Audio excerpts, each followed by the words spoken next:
जस्तै पृथ्वी अहिले घुमिरहेको छ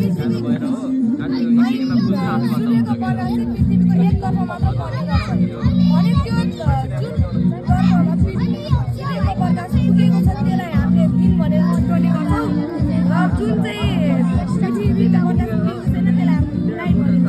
जस्तै कि इक्जाम्पल यहाँ नेपाल हामी नेपालमा बसेका छौँ यहाँ चाहिँ दिन छ हामीले धेरै कार्यक्रम गर्छौँ जस्तै कि अहिले एनिभर्सरी मनाइरहेका छौँ तर पृथ्वीको अर्को भाग मतलब पछाडिको भागमा अमेरिका जस्ता देश पर्छ त्यहाँ चाहिँ मानिसहरू सुतिरहन् किनभने त्यहाँ नाइट परेको छ। जस्तै हामीले यहाँ पनि देख्न सक्छौँ यसले हामीले नेपाल मान्यौँ भने यसमा सूर्यको प्रकाश पुगिरहेको छ त्यसकारण यहाँ दिन छ र अर्कोतर्फ सूर्यको प्रकाश पुग्न सकेको छैन त्यसकारण यहाँ रात छ। हामीहरूले झिलिमिलीका सहायताले विचारहरूलाई देखाउन खोजेका छौँ र एउटा सानो चन्द्रमा पनि रहेको छ हामीले बनाउन खोजेको डे एन्ड नाइट प्रोसेस हो इन द अर्थ। धन्यवाद।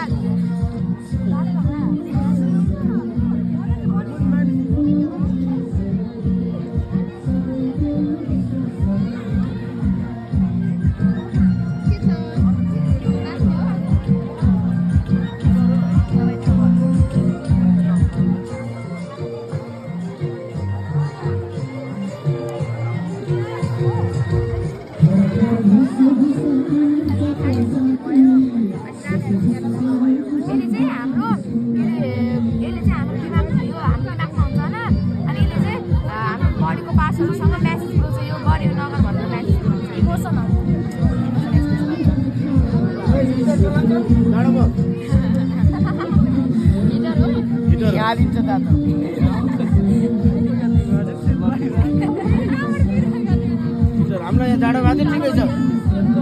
यो के हो?